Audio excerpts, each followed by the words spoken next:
There's a principle of good fortune which is a timeless principle.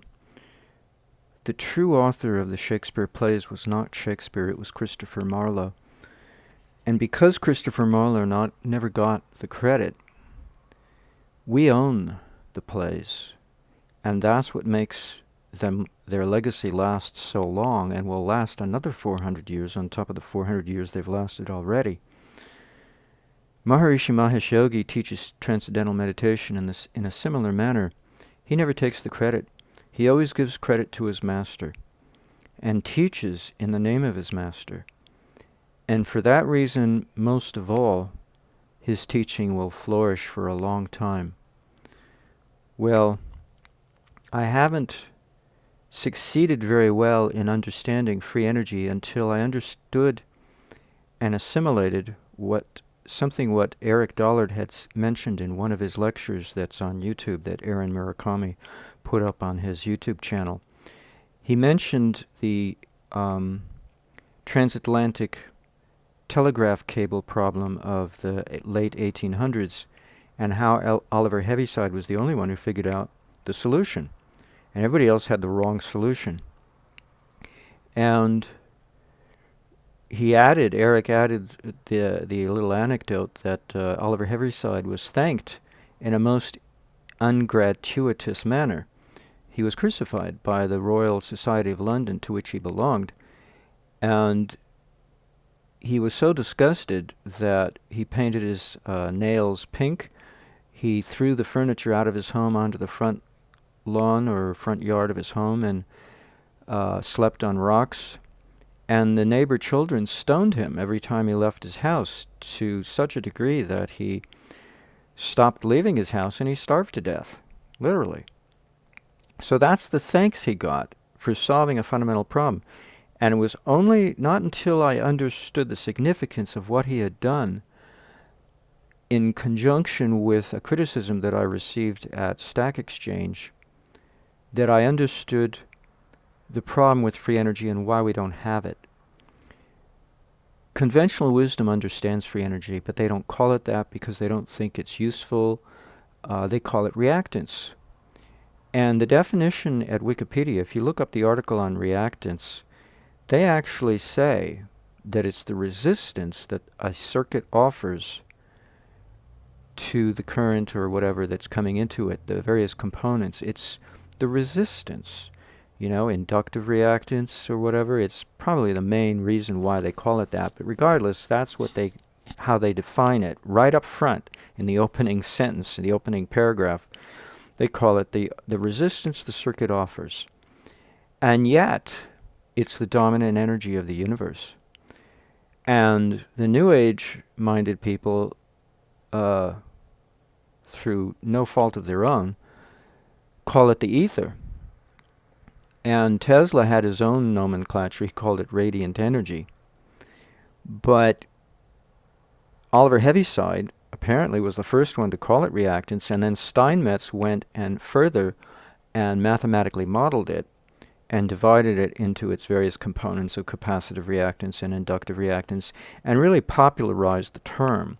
I didn't know that Oliver Heaviside, according to Wikipedia, Oliver Heaviside is the reason for the term reactance, but Steinmetz is the one that Eric Dollard claims was the one who really put forward the idea of reactance as opposed to radiant energy, even though they're the same thing. Now, the universe dominates in reactance because reactance is a kind of disheveled confusion of energy. It's a proto-energy. It's not really energy as we know it. It's a hodgepodge. There's a funny expression, a line in the script of the movie Michael with John Travolta. He plays Archangel Michael, who's come to Earth to help a few people, and he says he invented lines, waiting in lines, because people were just milling around and it was a state of confusion, and he invented waiting in line. So he likes to claim in the movie he invented a few things. In fact, at one point I think he says, just kidding, he made up one. Be that as it may,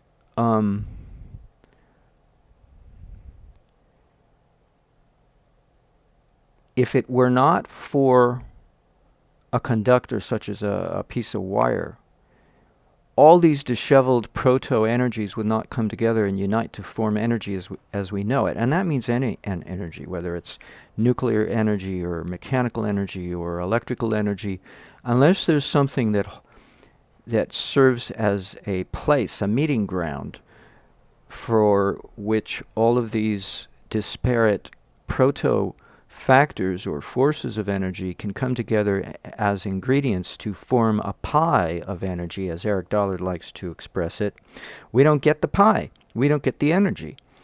And as soon as the union breaks down, because it's very tenuous, then we don't have energy anymore. And that's why it looks like any energy disappears, even though all it did was break down into its component constituent ingredients.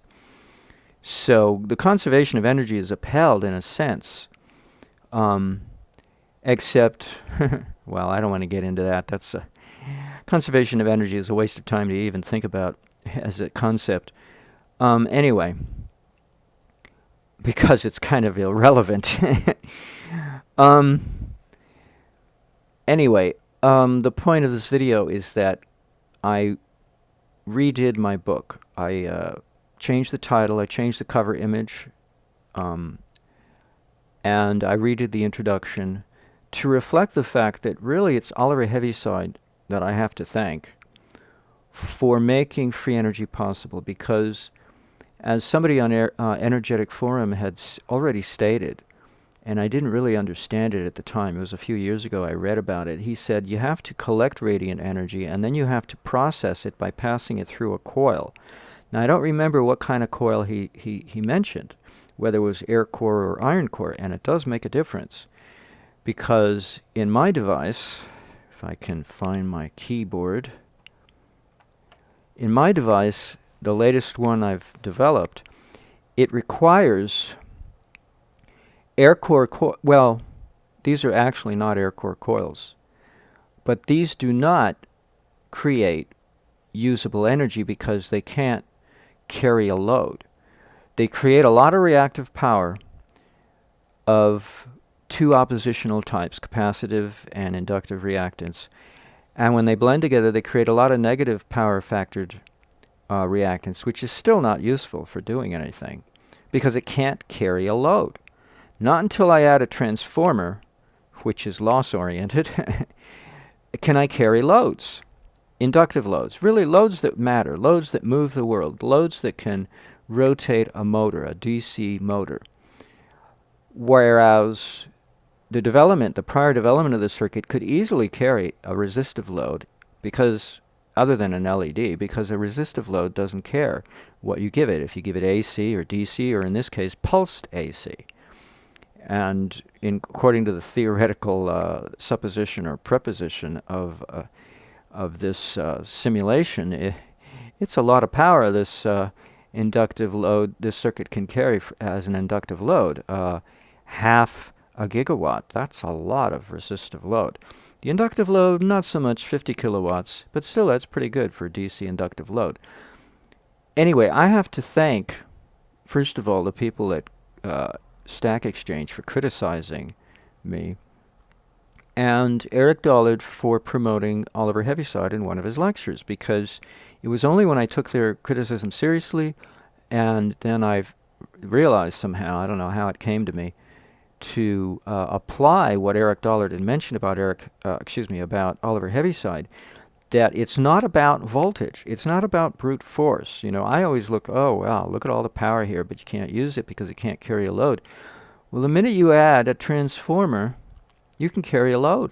And what's a transformer? It's an iron core coil that is along the same lines of what Oliver Heaviside did in solving the transatlantic cable problem.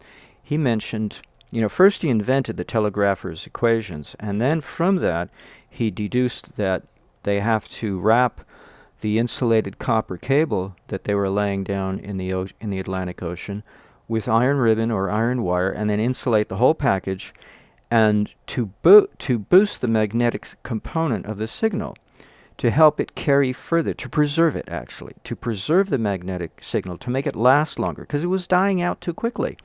And they thought, oh, let's just boost, the Ferrante solution was to boost the voltage at the sender's end. And he wasn't the only one. The Royal Society of London was suggesting the same thing, and there was a fellow in the United States, who was also agreeing. They all agreed on the same thing, and it's the wrong way to do it because it still did not work. The signal would take a long time to reach the opposite end of the ocean. It would take longer and longer each time they sent it, and eventually it didn't even reach the opposite end at all. It just faded out of existence because they were getting the electric field, but they were not getting the magnetic field being transferred across the ocean along the cable. The magnetic field was dying out too quickly. So sending the signal across two types of wires did the job. And amazingly enough, I never understood the rationale, but shortly after Oliver Heaviside solved this problem, we read in the patent of Nathan Stubblefield, his Earth battery, he used two wires. One was copper, insulated with, insulated with a cotton sleeve, and a bare iron wire was the other wire. And I could never figure out what that was for, but now I know why. Because he was doing the right thing. So not until I took that knowledge to heart was I able to apply it and then simplify the circuit down to the point that it's really ridiculously simple. It has so few wire connections that are, I had too many before that I didn't need. And I had to figure out also that all these coils have to be lined up. Their polarization, their winding has to be all the same, and they have to be all on an iron core. That makes them a lumped solenoid group of coils, not merely lumped inductors, because lumped inductors means air core coils, while lumped solenoids implies iron core. But still, they're lumped. They're not a transformer per se. Not that I know the difference between the two. Once you get iron involved, I figure it looks the same to me, but it's not. The simulator doesn't treat it the same, and the conventional realists don't either. So obviously, the simulator and the conventional people who are formally trained in this matter, which I am not, they both know something I do not know, and so I have to take it on faith until such time as I do know what the hell they're talking about. But I took it on faith, and I took it seriously, and it did the job. And that's what matters. Now my circuit can carry a load, and it can carry a lot of load when it comes right down to it. Enough to power an AV and light up a whole neighborhood of street lights and light bulbs and heaters. I mean, it can really put out a lot of fantastic amount of power for the teensy little 3 volts that it pumps into the circuit. 20,000 cycles per second of 3 volts sine wave. That's a big gain of energy. I don't even want to think about what the coefficient of performance is. 100 nanowatts pumped in, and all this energy coming out of it. That's a lot of power. So I have to thank Oliver Heaviside via Eric Dollard for giving me the solution, because the solution, everybody thinks about the bottom line. They don't think about the causative factors. They could care less. All they think about is whether or not they get paid, At the end of the month, the end of the day, where's my paycheck, And that's the reality of electrical engineers by and large. All these young people, they just want to get paid at the end of the day. It's just a job to them. They don't want to think about the fundamentals involved or do research or think for themselves any original thinking. They just want to take their authority figures on faith and leave it at that and do their work and get paid. So all their concern at Stack Exchange was, what's it good for? So what? You're creating all this reactance. So what? What's it good for? It's not good for anything. Well, now I know it is once I do the conversion via Oliver Heaviside's solution. Then all of a sudden, it's useful. So, So because reactance dominates the universe, I figured this big rock at Yosemite was a very appropriate image to convey that thought and remake my give a little gloss over a remake job on my ebook and post this second edition on Amazon and elsewhere for free. In fact, I even have it at archive.org now. That seems to be the best place to put things. Less complaints about whether or not you can download it, without somebody asking for your credit card like at ScribeD, or Google Play Books having problems with their software displaying the book. Anywho, that's all I guess I wanted to say. I have to give full credit to Oliver Heaviside for the solution, because the problem is not creating free energy. Anybody can do that. Oh, there's one other thought, and this is very significant, and Eric Dollard mentions it, and I've seen it happen time and time again ever since I started working with simulators, beginning with Paul Falstad's simulator. It's a very peculiar phenomenon, and I could never understand it, but according to Eric Dollard, he explains it, so I'm just going to tell you the way he explains it. Reactive power. See, let's combine it now with the criticism coming from my critics over at Stack Exchange. What's it good for? It's lossless. They called it lossless energy. And you can't use lossless energy because usable energy has to be loss-oriented. It has to comply with the laws of thermodynamics. It has to be entropic. It has to be loss-oriented. Because if you can't lose it, you can't spend it. And if you can't spend it, what's it good for? It's like money in the bank, but you don't have access to it. It just sits there and makes you look wealthy, but you don't get to spend it. What's it good for? Well, it makes you a lot of friends, maybe, who might look forward to the prospect of riding the coattails of your wealth. Without ever getting the cashing in on the benefit. That reminds me of another movie, Jack Benny, and that famous redhead actress. I forget her name. She played in How Green Is My Valley. But both of them were in this movie. George Washington Slept Here, and it's a cute little movie, and it's all about them moving out to the country, to a country home that's really in dilapidated condition, and they have to fix it up. Well, their wealthy uncle comes to visit, and he makes the rounds. All his nieces and nephews, he hangs out. He takes turns who he hangs out with. And he always promises them that when he dies, they'll all get a chunk of his wealth. And it turns out he's not wealthy at all. He's dirt poor. He's poorer than his nieces and nephews. That's why he's farming off of them, hanging out with them, because he doesn't have a dime to himself. And, he lost, the movie was made, I think, in the 40s. And so his excuse was, well, he lost all his money in the stock market crash. But he kept his mailing address at the company he used to work for. It's a small little gift they gave him, a benefit, and he makes these business cards to make it look like he still works there or owns the company or whatever. But he's dirt poor. And so when Jack Benny and his wife find out, they're aghast, and they get drunk on apple cider to celebrate that they're all in a shitty condition. Jack Benny and his wife are going to lose the home, and they're not going to see any money to preserve their home because they're going to lose it due to the mortgage. They overspent themselves fixing up the place. They can't even pay the mortgage anymore, so they're going to lose the home. They were expecting to get money from their rich uncle. So it's a funny little movie. So now why did I bring that up? Oh, I keep forgetting. Sometimes I get off in these tangents. So reactive power is lossless. Yet it has a very peculiar quality. Because it is lossless, not only does it accumulate because it can't be spent, it can't be lost, it can't be wasted. There's no magnetic hysteresis in an iron core coil that can lose. Well, this one does.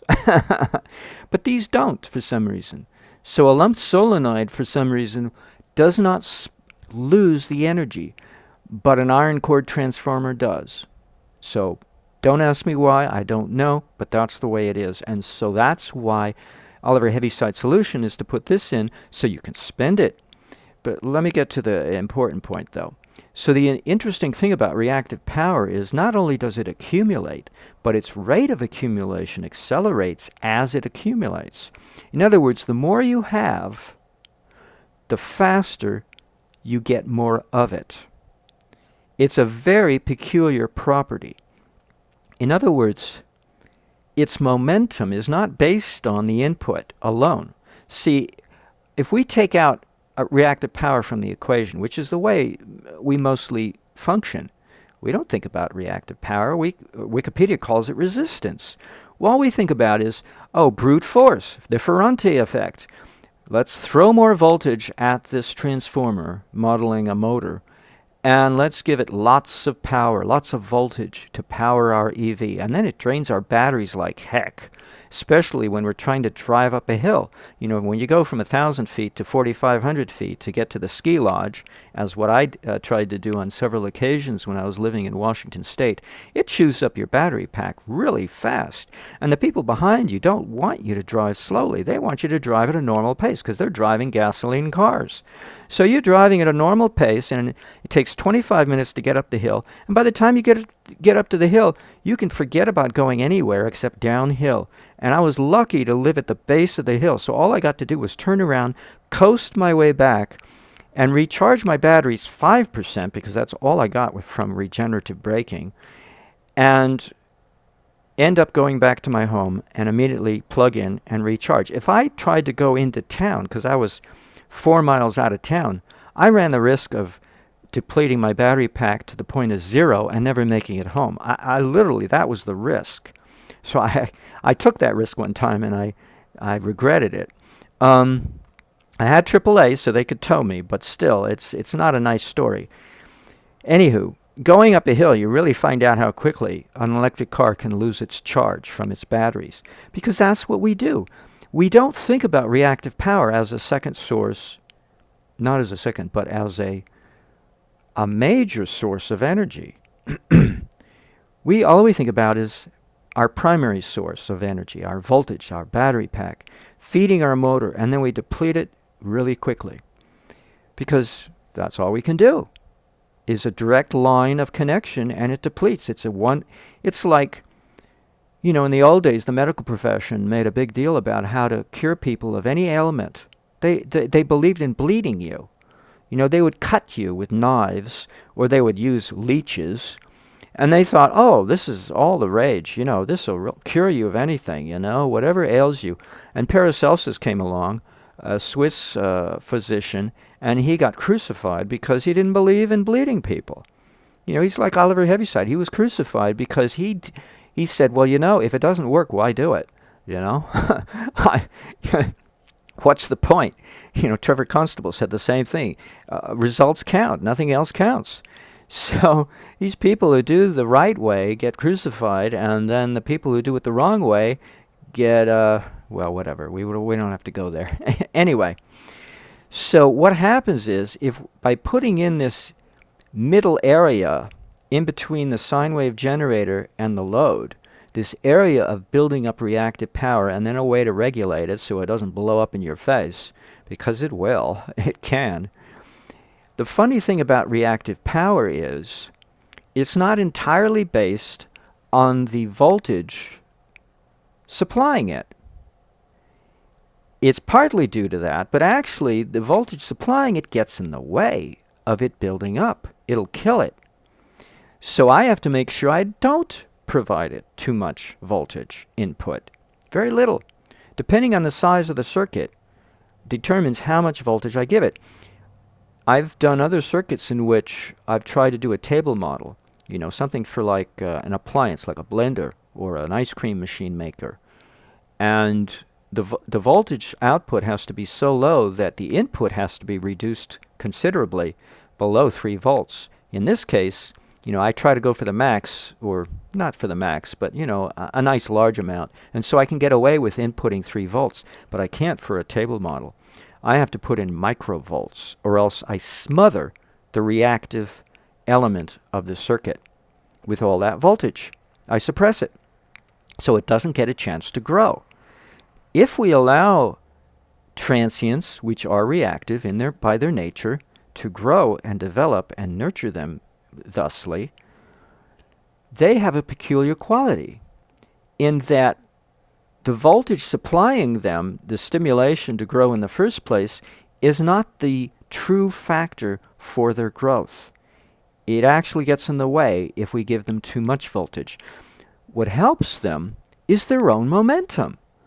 Their own momentum becomes their own force of growth, such that the more, and plus they're lossless, so the more energy they accumulate that's not getting spent, that becomes their primary source of impetus for their growth rate.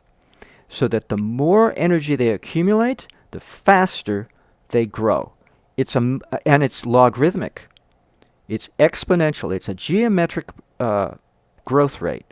And this is what Eric Dollard has said, and I've seen it time and time again in every simulation I've done in which I've created a surge-oriented circuit. It grows at an exponential rate. You can watch it happen, and the numbers, the scientific notation labels on my oscilloscope output for the simulator, in Paul Falstad's simulator, will change. They'll change from yocto, to the next one up. I can't remember what it is, and eventually it gets to femto, and then it gets to atto, and then femto and pico, and nano and micro and milli and kilo and mega, and on and on and on. Yet the rate of the digits changing remains the same. Now you would think it would slow down, right? I've seen some do slow down, and then I stay away from them, because those are not the kind of surge-oriented circuits I want to deal with. I want the kind that grow exponentially. And so I focus on those, and that's the skill I've developed, is to simply focus on the exponential growth rate-oriented surge style circuitry. And so the numbers, the digits, the change of the digits remains the same rate, except the scientific notation label keeps changing at also the same rate, which means it's logarithmic. It's like looking at a slide rule. My brother was 7 years older than me, so he's in his, he's nearing his 70. Yeah, he's almost 70 years old. And in his day and age, when he went to high school and college, they didn't have calculators. That was in my day, they invented calculators. But in his day, they had slide rules. And if you watch the movie with Tom Hanks, Apollo 13, they're busy with their slide rules trying to figure out the math to get them home safely. That's all they had, They had big mainframes, but for pocket calculation, all they had were slide rules. Well, the Orientals, the Asians, they had abacuses, and they could work them real fast. Well, anybody with a slide rule knows how to work it real fast, too. Amazingly, it's reflex, they really learn how to work it. But be that as it may, that's a sidebar, which is not really relevant. Watching the growth rate is like watching a slide rule in action, because that's what it is. A slide rule is basically a logarithmic ruler. And if you've ever seen one, check them out. It's quite an antiquated, antique item, but it's kind of interesting to look at. Because that's what the growth rate is of a surge-oriented, transient, reactive, reactance growth rate of a circuit. It's logarithmic. It's amazing. And I don't know what the actual growth rate is. I've read that it's the factor of 2, not 10, in actuality. And so I think it's really a product of the simulator that makes it look like it's a factor of 10, because its simulators are built to run in base 10 number system. But whenever I read about parametric excitation or amplification excitation, whatever you want to call it, and Eric Dollard does talk about parametric excitation, but when you read up on it from other sources, they say the growth rate is a factor of 2, not 10 or something else. So I don't know what the growth rate is in actuality. But be that as it may, I've seen the growth rate vary. It can be very different. It can vary widely. In fact, it can be instantaneous, and you'll never know. You can shrink down the time frame of the simulator as far as you like to go, as far as the simulator will let you go, and you still will not see the surge occur. It'll be instantaneous explosion of instant infinite power. So I think it is possible that in some instances, or in many instances, the growth rate varies, and in some instances it's instantaneous, it's so fast. So that's why it's important when you're dealing with this to try to regulate it and try to keep it within a certain tolerable limit of growth rate, because it can get out of hand and explode in your face. Be that as it may, going back to the main theme, I have to thank Oliver Heaviside, and so that's why I felt it was necessary to give a facelift to my ebook by merely changing the introduction and the cover art and the title. So this is not the actual title. I've got all kinds of titles mixed up, you know. It's hard for me to decide on any one title because it's hard to put into an exact, succinct phrase exactly what I'm trying to say, because I'm trying to say too much. And I'm forced, because of the limitation of titles, to use too few words to say it, to succinctly put it in words. So this is the image I use for a Vimeo video. And I thought I do the audio for that video, and I include it in the introductory chapter. And so you can play the audio from the ebook itself, or you can click on the link to go to Vimeo to play the video version of that audio track, and it just has this image that you just see this image for the entire track. It's an hour long.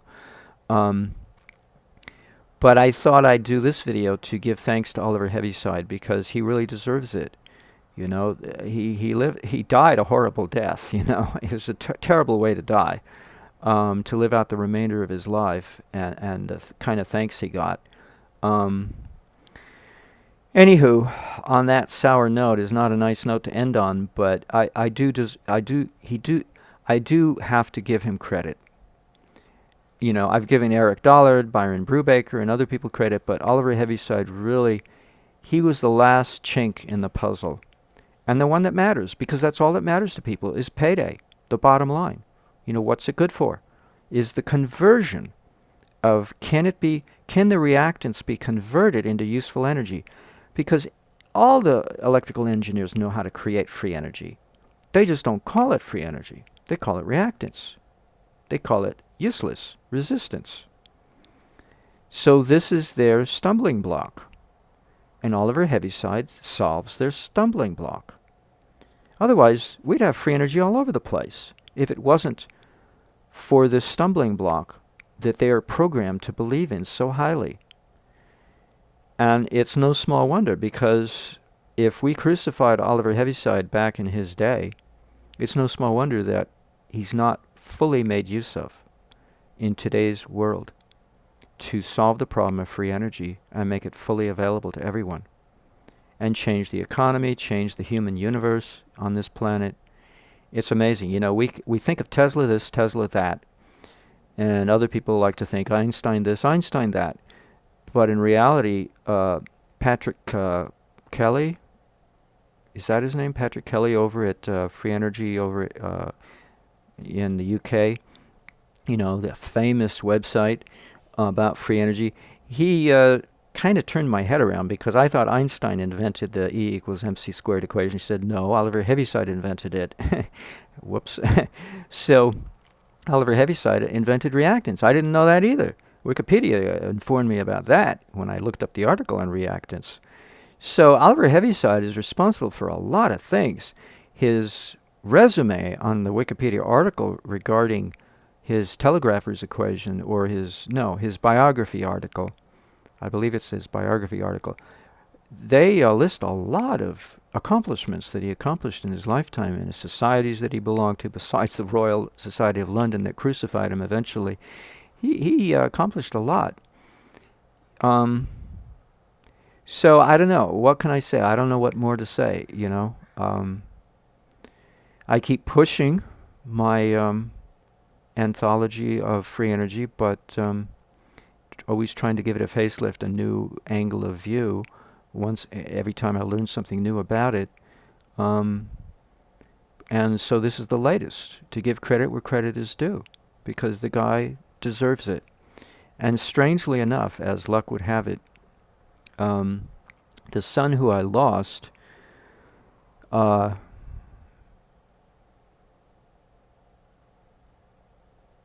his middle name is Oliver. And so the other peculiarity is that our son's birth date is on the Latino Mother's Day, which is also the birthday of Fred Astaire. So it was kind of an interesting confluence of factors, but his middle name is Oliver. So anyway, for what it's worth. Oh yeah, so the the reason why I bring it up is because it was the loss of my son that drove me to pursue teaching myself electrodynamics through the use of simulators. And interestingly enough, Oliver Heaviside was self-taught on electrical engineering. He was not formally trained. So it's like, whoa, it really does take people who have the motivation to teach themselves something, who go out and solve problems, instead of the ones who go get a formal education. I don't know, do they solve problems? Sometimes. You know, the learning process doesn't kill their instinct to go further than what they've been taught. It all depends why somebody goes into the field in the first place. What motivated them, I suppose. I don't know. All I know is I'm certainly not making any money off of this, and even though people call it a scam, the only reason why I put it on Amazon is to protect it, and to make sure nobody removes it. They can remove it from public domains, and that's happened already a few times. But at least on Amazon it can't be, because it's private property. So that's the only reason why I put it there. I'm not... I thought I could make a buck too, but nobody buys it, so I'm not making any money. Once in a while somebody might, great, I make $1 or $2, but I don't make any money off of this. This is all free will offering as far as I can see. Anywho, I hope you enjoyed the video for what it's worth, despite my little bit of griping there. Thank you, Eric Dollard, for informing us about Oliver Heaviside.